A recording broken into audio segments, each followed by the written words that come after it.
जिसने पूरे देश का नाम रोशन किया, उस परिवार ने, उसका अवार्ड सारा ख़त्म हो गया, टूट गया, चकनाचूर हो गया है।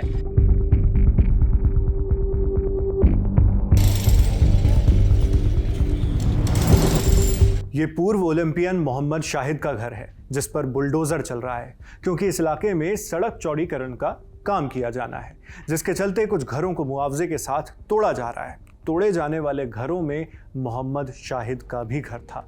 वही हॉकी प्लेयर मोहम्मद शाहिद, जिनके लिए एक अंग्रेजी फ्रेज बेहद मशहूर है, the holiest city of the Hindus gave rise to the Muhammad of Indian hockey. हिंदुओं की सबसे पवित्र नगरी ने भारतीय हॉकी के मोहम्मद को जन्म दिया। सबसे पवित्र नगरी यानी वाराणसी और भारतीय हॉकी के मोहम्मद यानी पद्मश्री मोहम्मद शाहिद। उनका घर उत्तर प्रदेश के वाराणसी जिले में था। घर में कई लोग रहते थे। सरकार की बुलडोजर कार्रवाई होने लगी तो लोगों ने रोकने की कोशिश की। आसपास के लोग भी विरोध में प्रशासनिक अधिकारियों से बहस करते दिखे, मगर तोड़फोड़ का काम फिर भी किया गया। इंडिया टुडे से जुड़े पत्रकार रोशन जायसवाल की रिपोर्ट के मुताबिक वाराणसी में पुलिस लाइन से कचहरी तक कुल 13 मकानों को बुलडोजर लगाकर तोड़ा गया है। ये तोड़फोड़ कचहरी से संदहा सड़क को चौड़ा करने की कवायद में की गई। इन मकानों में पूर्व ओलंपियन और पद्मश्री हॉकी प्लेयर मरहूम मोहम्मद शाहिद का घर भी शामिल था। शाहिद के परिजन ने पुलिस और प्रशासन के सामने इस कार्रवाई का विरोध किया, कार्रवाई रोकने की मांग की, लेकिन फिर भी बुलडोजर चला दिया गया। प्रशासन का कहना है कि मकान में रहने वाले 9 सदस्यों में से 6 ने मुआवजा ले लिया था, जबकि बाकी लोग वक्त मांग रहे थे। इसी तरह मोहलत मांगने का एक वीडियो सोशल मीडिया पर भी तेजी से शेयर हो रहा है। वीडियो में एक बुजुर्ग व्यक्ति पुलिस वाले से कह रहे हैं, मिश्रा जी, मैं आपके पैर पकड़ रहा हूं, बस आज की मोहलत दे दीजिए, कल हटा लेंगे।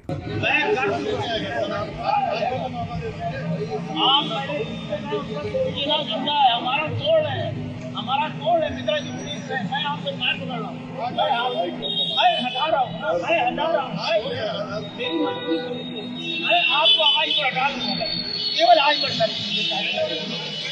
मैं हटवा दूंगा, मैं समर्थन में था।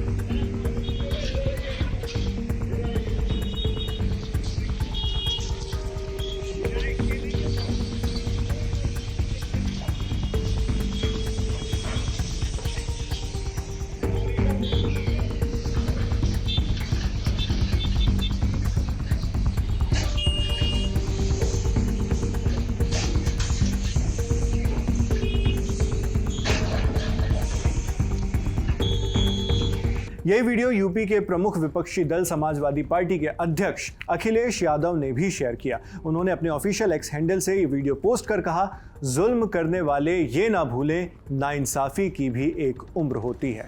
ऐसे ही कुछ इल्ज़ाम शाहिद की भाभी नाजनीन के भी हैं। नाजनीन ने बताया कि वो इस घर को छोड़ना नहीं चाहते, इसलिए उन्होंने कोई मुआवजा नहीं लिया है। उनके पास दूसरा कोई मकान भी नहीं, ऐसे में वो सब बेघर हो जाएंगे। भाई अभी हम लोग मुआवजा हम लोग को लिए ही नहीं है। जी, हम लोग मकान ही नहीं है, तो कहाँ मकान ही नहीं हम लोगों के पास है। अच्छा, तो अभी कहाँ जाएंगे आप? देखिए कहाँ जाते हैं, क्या कहें, अभी सामान ही मेरा है, वहाँ उसमें है। कितने लोगों का परिवार यहाँ रह रहा था? बस हम दो, एक मेरे साथ मेरे जेठ है, तो शादी नहीं की, हम रहते हैं उनके साथ। बस सब लोग। बच्चे वगैरह कहाँ रहते हैं? 2 बच्चे मेरे यही अभी पढ़ाई कर रहे हैं, एक जॉब कर रहा है, एक तो प्राइवेट है, एक पढ़ाई कर रहा है। इस विरोध के बावजूद उस मकान को तोड़ा जा रहा था, तब नाजनीन और मोहम्मद शाहिद की भतीजियां इस तरह उदास होकर दूर से ये कार्रवाई देख रही थी। उन्होंने अपनी जो परेशानियां बताई थी उन्हें सुना नहीं गया। एक परेशानी शाहिद के मामा के बेटे मुश्ताक ने भी बताया कि उनके घर एक शादी होनी है, ऐसे में उन्हें ऐसी स्थिति में ला दिया गया। मुश्ताक ने आरोप लगाया कि ये सिर्फ प्रशासनिक गुंडई है। यहाँ लड़की की शादी है 10 तारीख से लेके और करीब वही जो है 17 के आसपास जो है लगेगा, और उसमें तोड़ के सब बर्बाद कर दे रहे हैं। दूसरी बात, इसमें जो भाई रह रहे हैं जिन्होंने स्टे भी लिया है, इनके पास पूरे बनारस में या पूरे भारतवर्ष में कहीं भी 1 इंच ज़मीन भी नहीं है। आप यहाँ से तोड़ के निकाल दोगे, सड़क पर आ जाएंगे, ये कहाँ जाएंगे? गवर्नमेंट का ये कहना है कि पुनर्वास, लैंड एक्विजिशन के साथ साथ पुनर्वास भी उसमें लगा हुआ है। तो आप उसको पुनर्वास करते, कहीं 2-1 कमरे का मकान दे देते, वो शिफ्ट हो जाता, तब आप कहीं तोड़ते। लेकिन ये ज़बरदस्ती प्रशासनिक गुंडाई के बल पे तोड़ रहे हैं। पांडेपुर चौराहा से 300 मीटर आगे तक आजमगढ़ रोड पर 21 मीटर इन्होंने लिया है, और यहाँ पर ये 25 मीटर ले रहे हैं। इसलिए ले रहे हैं कि यहाँ से इस चौराहा तक, मतलब पुलिस लाइन चौराहा से कचहरी चौराहा तक, यहाँ 75% आबादी मुस्लिमों की है, और वहाँ पर जो है 90 से 95% वोटर बीजेपी के हैं। तो आपने वहाँ तो कर दिया, यहाँ नहीं किया। अभी हमने केके सिंह से कहा इधर से, तो कह रही शासन से हुआ। हमने कहा फिर आप झूठ बोलते हो, शासन से नहीं, उन्होंने किया, क्या नाम है, उनको हस्तक्षेप किया जायसवाल जी। तो अगर उन्होंने हस्तक्षेप किया तो वही चीज़ तो बाकी पर लागू होना चाहिए था ना। मुश्ताक ने यह भी आरोप लगाया कि मुस्लिम बाहुल्य इलाके में जानबूझकर सड़क को 21 मीटर की बजाय 25 मीटर चौड़ा किया जा रहा है। उन्होंने योगी सरकार के राज्य मंत्री रविंद्र जायसवाल पर इल्जाम लगाया कि वही इसके लिए जिम्मेदार हैं। रविंद्र जायसवाल वाराणसी जिले के ही हैं। वाराणसी नॉर्थ सीट से वो विधायक हैं। इस बुलडोजर कार्रवाई के दौरान पत्रकार रोशन जायसवाल पहुंचे। वहां मौके पर उन्हें पद्मश्री विजेता और पूर्व ओलंपियन मोहम्मद शाहिद के सगे बड़े भाई राजू मिले। राजू ने भावुक होकर बताया कि जिस शख्स ने पूरे देश का नाम रोशन किया, उसके सारे अवार्ड चकनाचूर हो गए। कि क्या अभी इस मकान को लेके स्टेटस है, और आप लोग की कल बातचीत भी हुई थी, काफ़ी आपस में हॉट टॉक भी हुई थी। बात हुई थी, हमने ये क्या था, मकान तो सभी का टूटना है, चौड़ीकरण होना ही है, लेकिन हमारे परिवार में शादी है अक्टूबर में, 1 महीने की छूट दे दी जाए, हम लोग तो मकान खाली कर देंगे। और थोड़ा खाली हो गया, शादी ब्याह का सामान रखा है, लेकिन उसके बाद भी प्रशासन नहीं माना। स्टे भी लिए हुए थे कि कहीं आके प्रशासन तोड़ देना, सामान घर द्वार तोड़ देगा तो आदमी कहाँ जाएंगे। हमने अधिकारी से ये भी बात कहा कि अगर आपके यहाँ घर में भेजा कि सामान बाहर निकाल लो, घर से बाहर सामान निकाल लो, तो हमने कहा सामान निकाल के कहाँ रखिएगा आप, सारा सामान हमारा ख़राब हो जाएगा। अवार्ड वगैरह वैसे ही चूर हो गया, ख़त्म हो गया। जिसने पूरे देश का नाम रोशन किया उस परिवार ने, उसका अवार्ड सारा ख़त्म हो गया, टूट गया, चकनाचूर हो गया है। और आप कह रहे हैं कि सामान बाहर रख दो। आप भी पारिवारिक आदमी हैं, अगर पारिवारिक आदमी हैं तो जगह दे दीजिए अपने के यहाँ, हम सामान वहाँ ले जाएं। इस मकान में बताया जा रहा है कई हिस्सेदार हैं, करीबन 9 लोग हिस्सेदार हैं। उन लोगों ने पैसा ले लिया था, कुछ लोगों ने, हाँ, लेकिन हम 2 भाई रहते हैं इसमें परमानेंट।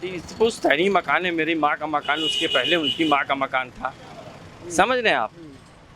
तो आप लोगों ने ना तो मुआवजा लिया, हाँ, हम लोगों ने मुआवजा नहीं लिया था, बस इसी बेसिस पे कि शादी ब्याह बीत जाए तो मुआवजा ले लेंगे। मकान तो टूटना है, ये 24 करोड़ तो है, लेकिन प्रशासन नहीं माना, गिरा दिया मकान।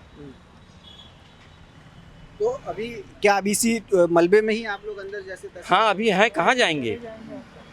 आरोप गंभीर है, इसलिए इसमें प्रशासन का भी पक्ष लेना जरूरी है। मामले पर वाराणसी के एसडीएम सिटी आलोक वर्मा ने अपनी बात रखी। उन्होंने कहा कि सड़क चौड़ीकरण में जिन लोगों को मुआवजा दिया जा चुका है, सिर्फ उन्हें ही हटाने की कार्रवाई की जा रही है, मगर बुलडोजर के इस्तेमाल के चलते थोड़ी बहुत टूट फूट इधर उधर भी हो सकती है। ये रोड वाइडनिंग का काम चल रहा है, और रोड वाइडनिंग में जिनको हमने पैसे दे दिए हैं, उनके मकानों को हटाने की कार्रवाई चल रही है।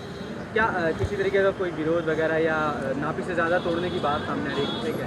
नहीं, ऐसा नहीं हो सकता, क्योंकि एक तो उसको ऐसे भी ले सकते हैं कि जेसीबी है, तो जेसीबी से अगर तोड़ेंगे तो थोड़ा बहुत इधर उधर हो जाता होगा, मैं उससे इनकार नहीं करता, लेकिन किसी का अनर्गल नहीं तोड़ा जा रहा है। पद्मश्री मोहम्मद शाहिद की मकान को तोड़ने की बात थी, फिर अभी काम रोक दिया गया, वजह क्या?